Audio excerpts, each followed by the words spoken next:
It's really alarming that not all this data is being shared and not being shared equitably. And I think it reveals a much broader tension between the centralization of the response to the coronavirus outbreak and the local level activities. That's all right. That's all right. We know how it is working at home. Do you need to do anything? No, I'm good. Thank you. Carry on. Carry on. Where would you put it on the wall? Sorry, yes.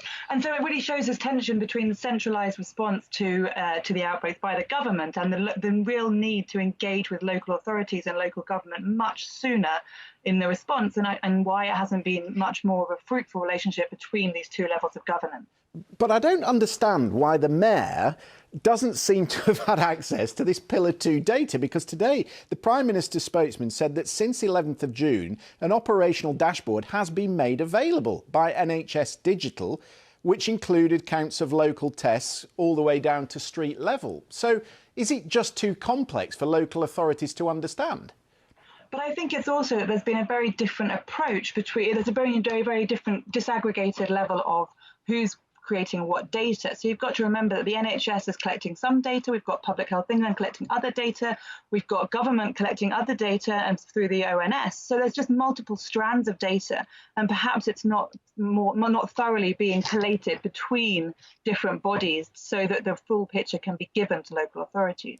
OK, so are we now saying today, from the statements we've had from the government, do we now think that Public Health England is publishing what everybody needs to see right down to a sort of local government level? And in that case, do we say, well, Leicester's been useful, we've got an example, and we're improving our systems as a result? Yes, so so we're hoping so, and it's a learning process. So now we're moving to this new approach of these, local lockdowns. It's part of the learning process to really understand how this is happening. Now, quite honestly, this should have happened a long time ago, in my opinion. But here we are in this situation, and so how can we improve it for the inevitable lockdowns which might come further down the road? We've seen the statistics saying the other hotspots of concern might be in Barnsley and Bradford, and so how can we make sure that they're getting the right data now so we don't have this problem again? What's your daughter called? She's called Scarlett. Scarlett, I think it looks better on the lower shelf. And it's a lovely unicorn. It's a lovely unicorn. OK, so obviously, What's his name? and do stop me if you need to crack on. Do tell us. What's his name? My name is Christian. What's his name? His name's Christian. Christian. Yes. That's deciding where it can go, where Mummy wants it to go. Oh, right. Where does Mummy want it to go? I think just on that shelf is great. Thank you. I'm so sorry. This is the most informative interview I've done all day.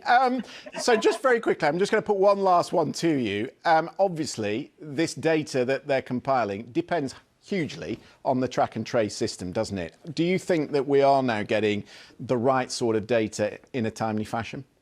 Well, I think it depends on what you mean by the right sort of data. I mean, in an ideal world, we wouldn't need to have to do this kind of local level data, and we wouldn't need to have these questions of who's got the right data, are we shutting down different cities in different ways, are we putting lockdown in different places?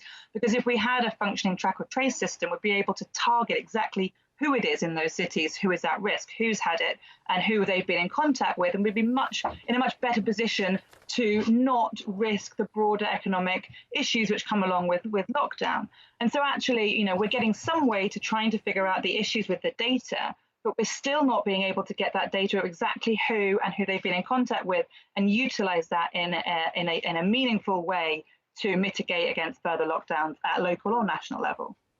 OK. Scarlett needs looking after. We're going to let you go. You're very busy. I can see you've got your hands full. But Dr Clare Wenham, thanks for being with us. Well done, you. Thank you. Thank you. Good evening.